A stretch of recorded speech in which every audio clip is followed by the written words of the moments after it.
On the news, court stopped 27 defecting Rivers lawmakers from sitting in Assembly complex as APC Wozie Somwike.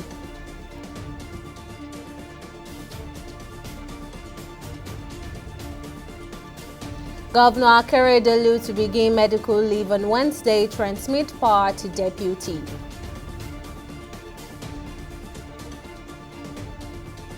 And House of Representatives Gross Finance Minister NCC on 2024 Appropriation Bill.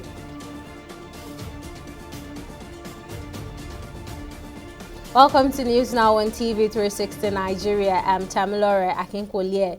Rivers State High Court in Port Harcourt stopped the 27 lawmakers loyal to the Minister of the Federal Capital Territory, Nyesom Wike, from using the Assembly premises following the directive of the Governor Siminalayi Fubara that the facility was under renovation. It also ordered the factional Speaker of the State House of Assembly, Edison AE, to proceed over the activities of the legislative arms of the state pending the determination of a motion before it. Meanwhile, the All Progressive Congress in Rivers State has urged the Minister of the Federal Capital Territory, Nyesom Wike, to join the party in the state. Its caretaker committee chairman, Tony Okocha, made the remark while briefing journalists in Port Harcourt in reaction to the defection of 27 members of the State Assembly to the APC from the People's Democratic Party. He commended the lawmakers for what he described as a bold step in defecting to the APC, saying that the remaining 4 members in the House cannot be equated to 27. In a recent tour of the newly built 21 billion naira State House Hospital in the Presidential Wing, Chief of Staff to the President Femi Gbajabiamila has expressed admiration for the facility, describing it as impressive and comparable to any hospital globally. The state-of-art hospital, situated within the Presidential Villa in Asokoro, Abuja, is an extension of the existing medical center and was constructed during the tenure of former President Muhammadu Buhari, with its commissioning taking place just 8 days before the end of his term. The presidential VIP wing of the hospital boasts advanced medical amenities featuring specialized department that will be staffed by a team of skilled medical professionals. There's been a lot of talk about this clinic, not just today, even when I was in the National Assembly as Speaker. And so I thought, having been here a few months, let's have a look at it and see exactly what is going on. I have seen, I am very impressed, and I'm sure you are as well because you went around with me. This is a clinic like anywhere in the world you will find. The standard is very high. The equipment of world class. From my understanding, there's some equipment that you wouldn't even find in too many places all over the world.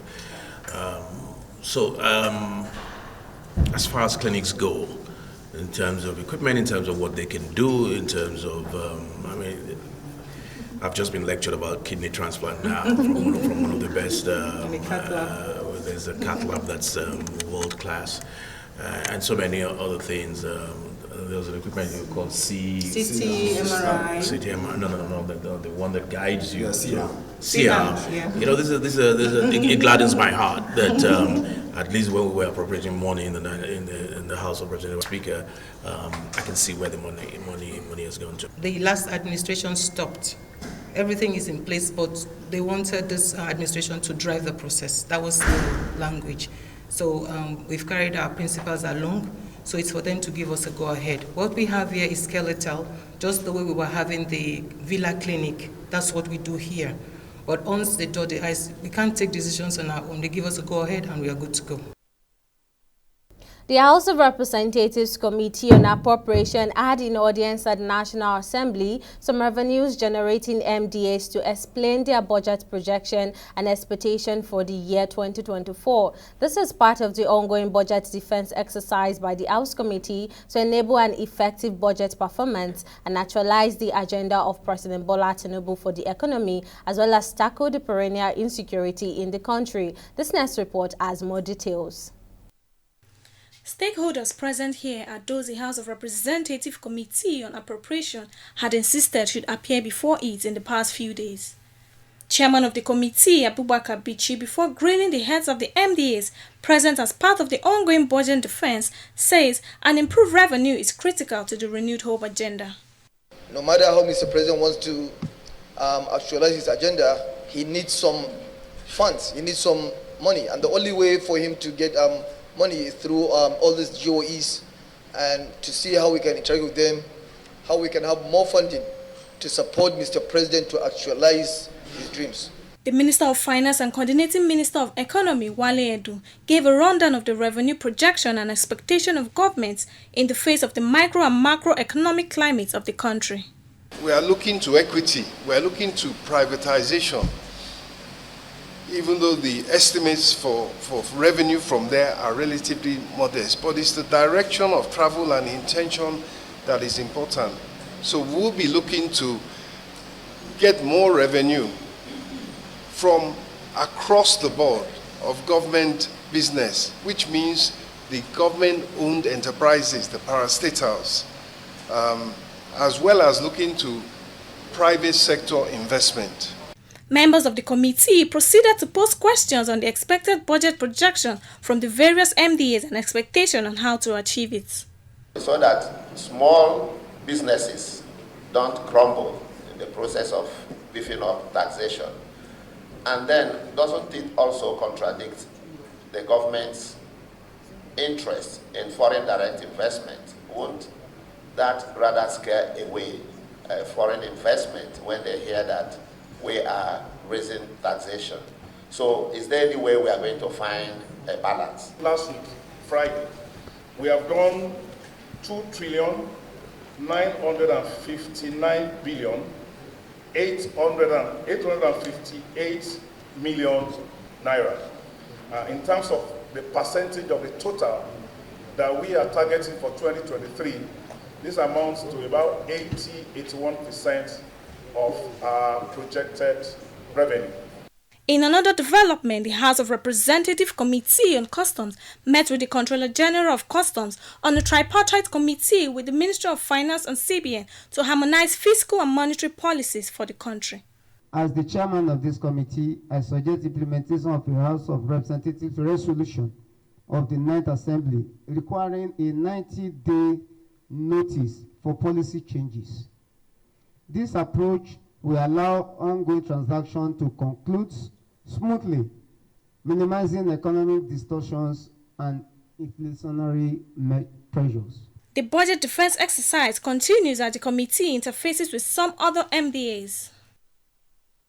Ondo State Governor Oluwarotimi Akeredolu is set to commence his medical leave on Wednesday following up on his ongoing medical treatment, according to his spokesman Richard Olatunde. During Akeredolu's absence, the Deputy Governor Lucky Ayedatiwa will assume the responsibilities of the governor in an acting capacity. The governor's second term has faced challenges since January 2023 when he had to seek medical treatment abroad, returning in September but remaining in Ibadan, Oyo State. In a statement, Olatunde emphasized that the governor would prioritize his health and ensure a full recovery before resuming official duties. A formal letter regarding the medical leave and a notice formally transferring power in line with the Nigerian Constitution will be transmitted to the House of Assembly. Now, to discuss more on the transmission of power in Ondo State, I am now joined by Omoyele Sowore, a politician and human rights activist. Glad to have you join us, Sowore. Now that we have been told that the governor has written to the State Assembly transmitting power to the deputy, is it safe to say that the crisis is now over? The question I have for you is if you've seen a letter by the governor transmitting power, have you seen it? Well, there's a report that says that, according to a spokesperson, he's writing to transfer power to his deputy. So I can report to you officially that as at the time we are speaking with you now, there is no letter before the House of Assembly in Ondo State from the ailing governor transmitting power. So the announcement you heard was from his chief press secretary. There has to be a letter sent to the House of Assembly. But the question is, who will be able to sign a letter when the man we are talking about is incapacitated. He can't even sign a letter of to transmit power to his deputy. So they're just wasting everybody's time by saying that he's signing a letter. His son promised to go and get a letter in Lagos. He's been in Lagos. The House of Assembly in Ondo, I'm sure you can deploy a reporter there, has been sitting for the last 5 hours waiting for the son to bring a letter to them. And he hasn't been able to. Maybe they are shopping for a place to forge the signature. I don't know. All right, now, so you're planning a protest and a town hall meeting in the state in the next few days. What do you seek to achieve with this? This is aimed at ensuring that what is right is done, and ensuring that in Ondo State there is peaceful, progressive, and legal transfer of power to the appropriate persons in the state, so that we can know who to hold accountable for how 7.9 billion naira is spent on security when the governor himself has not stepped on the soil of the state since September, according to what you and I know. So we just have a proxy running the state. 5 million people. This is unacceptable. And this rally is going ahead to address that particular issue. The town hall is to hear from people in the state. People will come and make presentation about what they know and what they want to do, because there's a governance crisis in the state. And then after that, we will embark on protests. And the protest will start on that day, but it will not stop on that day until the appropriate thing is done. What we're asking is very simple. Just invoke doctrine of necessity at the minimum, or the governor, whomever can get him to sign to transfer power, should be able to get him to resign, because he cannot, as you and I know, govern the state anymore, because he's physically, mentally incapacitated. That's what we know. Politician and human rights activist Omoyele Sowore, thank you for joining us. Thank you for Now, having calls for social media to be regulated in Nigeria seems to be gaining traction as analysts worry over its effect on young minds. Some Nigerians who spoke at the inaugural induction ceremony for new members of the Nigeria Institute of Social Media Analysts in Abuja raises concerns over the misuse of platforms such as Instagram, TikTok, X, YouTube, and the rest. Our correspondent Emeka Amako finds this report from Abuja. This is one gathering which has drawn high-level representatives of internet platforms, analysts, influencers, and experts of civil society organizations to grace the first of its kind induction ceremony for new members of the Nigeria Institute of Social Media Analysts, NISMA. The 40 inductees were recognized in the wake of their contributions towards the progress and development of the nation through the social media ecosystem. Speaking on the theme, social media detoxification, the management, negative addiction and bullying, the provost of the institute, Emmanuel Ojoku, enjoined the inductees to adhere strictly to professional ethics. Primarily, the call is to continually raise the bar of sound social media practice and good communication ethics in the course of discharging your roles and responsibilities as social media handlers, analysts, managers, and other titles are tied to the practices of social media management and analysis.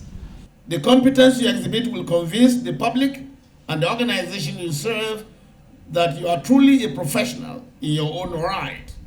Accordingly, you must continuously strive to add value to your employers' legitimate activities online with profound ethical conduct. For Jide Ojo, a public affairs analyst, the use of social media significantly impacts mental health, as it could also lead to tremendous stress, pressure to compare oneself to others, increased sadness and isolation. I don't know how many of us are addicted to social media that is not suffering from insomnia. Because it gets to a time you will not be able to sleep any longer. While it may be argued that social media plays a critical role in promoting peace and enhancing access to information, there is an increasing call that all social media platforms operational in Nigeria must be regulated by the National Broadcasting Commission (NBC). For every electronic device, the manufacturers should put a disclaimer that except you are of the right age, you should not have certain apps on it, because those apps opens you to the world of addiction. We need to sensitize our people. We need to talk to people. We need to tell them how to stay safe online. We need to educate them on what to do when they are bullied. So many people go into their shell when they are bullied. It's not the solution to the problem. If there are contents that are pushed that are negatively affecting you as an individual, you must have to speak out. Despite its huge contribution to communication and freedom of expression, social media still requires laws to guide against abuse. Well, moving on to other stories, the Nigeria Solidarity Support Fund, NSSF, is urging Nigerian youth to leverage available online platforms for health advocacy and awareness. The call was made during the 2023 We Niger Youth First campaign, organized by a non-governmental organization with a focus on raising awareness about HPV and the corresponding vaccine for girls aged 9 to 14, utilizing video content as a medium. The Chief Executive Officer of NSSF, Ifejiro Nwoko, highlighted that the organization is actively training youth as content creators. So many steps involved in advocacy, and if you keep an open mind, enable yourself, empower yourself with the knowledge that you need, it just grows naturally. We only were just able to launch the HPV vaccine last month in Nigeria, a country of so many people, whereas this vaccine has been in existence for over 16 years. So we had to involve ourselves in a lot of advocacy to ensure that the vaccine is brought to Nigeria, and eventually it was. I hope that most of you here know that the HPV vaccine is one of the preventive factors against cervical cancer, which over 12,000 women in Nigeria are diagnosed with, and over 60%, 8,000 of them, die annually. We've noticed that the youth are the most, they have the most numbers in Nigeria. We also know that they are very easy to communicate. So they are very vocal. They speak their minds. We also notice that they are very tech savvy. They are native technology users. So we want to engage all these positive things about the youth to train them on how to be health advocates. We'll take a break here, but still to come, Kenya to scrap visa for visitors from January 2024. Details of the story right after this break.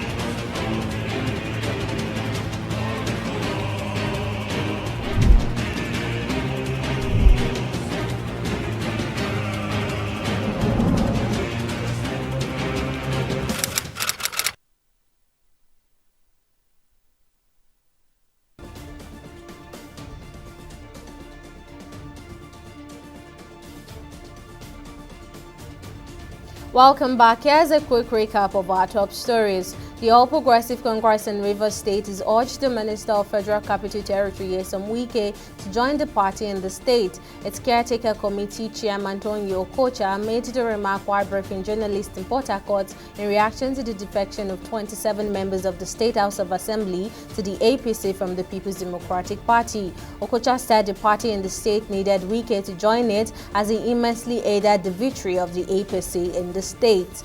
We also told you that Ondo State Governor Oluwarotimi Akeredolu is set to commence his medical leave on Wednesday following up on the ongoing medical treatment. During Akeredolu's absence, the Deputy Governor Lucky Aiyedatiwa reassumed the responsibilities of the governor in acting capacity. A formal letter regarding the medical leave and a notice formally transferring power in line with the Nigerian Constitution will be transmitted to the House of Assembly.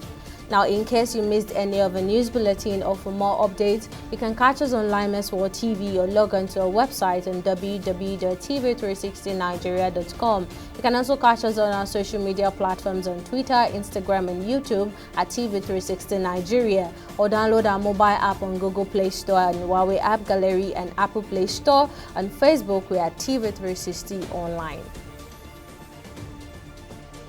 In the last 3 years, we have built a multi-purpose center which is the envy of all in our constituency. And I can tell you that the people who are living there are already enjoying it. Guy, do you think what this man just said is true? See, I seriously doubt. I'm sure it's one of those their silly lies. Wait, do you know there's a way to find out if these things he's saying is true or not?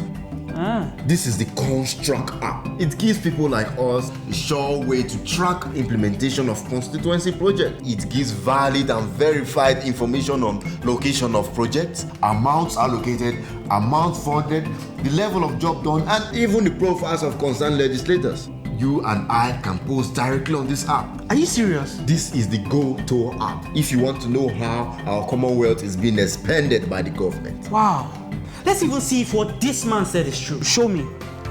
The Construct app is developed by Other People Nigeria with support from USAID and is available on both Google Play Store and Apple Store.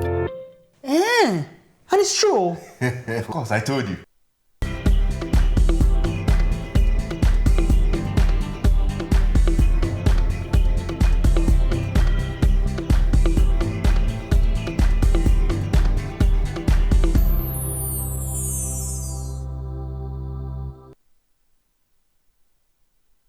It's now time for business news. Let's now join Simisola Adigun for the latest. Simi, over to you. Thank you very much, Tamilare. Welcome to Business News. The Dangote Oil Refinery in Nigeria on Friday received its first cargo of 1 million barrels of crude oil from Shell International Trading and Shipping Company Stasco, bringing the start of operations closer after years of delays. Joining in the chain of praise, oil and gas expert Diron Fawibe emphasized that with this crucial step, the challenges faced by Nigerians due to the removal of subsidies would be alleviated. He highlighted that the production of crude oil in the refinery has the potential to replace imported fuel, contributing positively to the Nigerian economy. Depending on the product slate that Dangote Refinery wants to start with, we will start to see that in the coming months, weeks or months.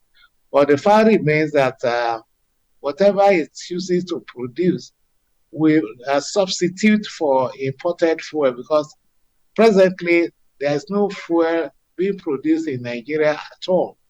So the fact that whatever product that the refinery start to produce will back out the imported fuel, and that will have some positive impact on the Nigerian economy.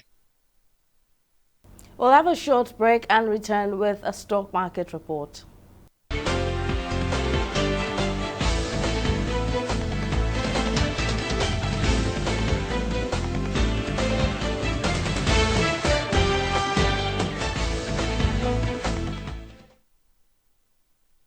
Nigeria's stock market rally continued on Tuesday, leading to another session of positive close on the local bourse. It rose further by 0.33% as more investors hunt for value. Top actively traded stocks on Tuesday include Julius Berger, Zenith Bank, FCMB Group, GT Company and Access Corporation. Now at the close of trading on Tuesday, December 12th, the Nigerian Exchange Limited All-Share Index and market capitalization increased to 71,669 basis points and the 39.3 trillion naira mark. Now, despite a low market breadth of 24 gainers and 25 losers, Infinity Trust Mortgage Bank led the league of advances with a 9.79% share price appreciation, followed by Square Nigeria with a 9.46% share price appreciation. Now, in 6,498 deals, investors exchanged 319 million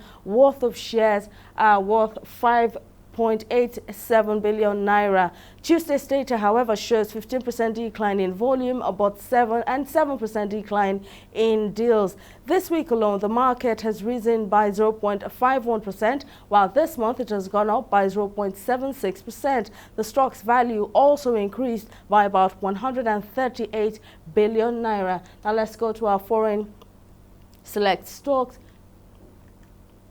Foreign stocks also rose on Tuesday, trading for our select global stocks. That's the UK's FTSE, US Dow Jones and Japan's Nikkei ended in bull. And that's all on business and stock market report. Back to you, Tamilore. Thank you, Simi.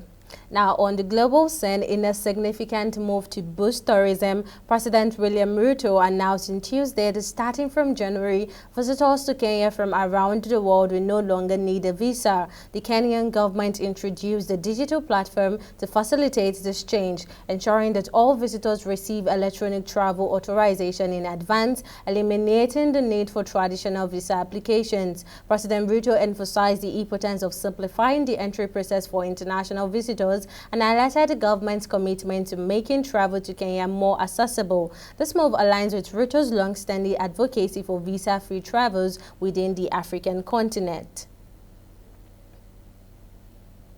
And finally, in sport, in anticipation of hosting the African Cup of Nations starting in January, Ivory Coast has made substantial infrastructural investment, including the construction of roads and the development of 4 new sports stadiums. Idriss Déliao, the president of the Ivorian Football Federation, expressed the country's ambition to become a hub in the sub-region. Diallo estimated that Ivory Coast's investment in roads, stadium, hospitals, and other related infrastructure for the tournament has exceeded $1 billion. The African Cup of Nations is scheduled to take place in multiple cities from January 13th to February 11, 2024.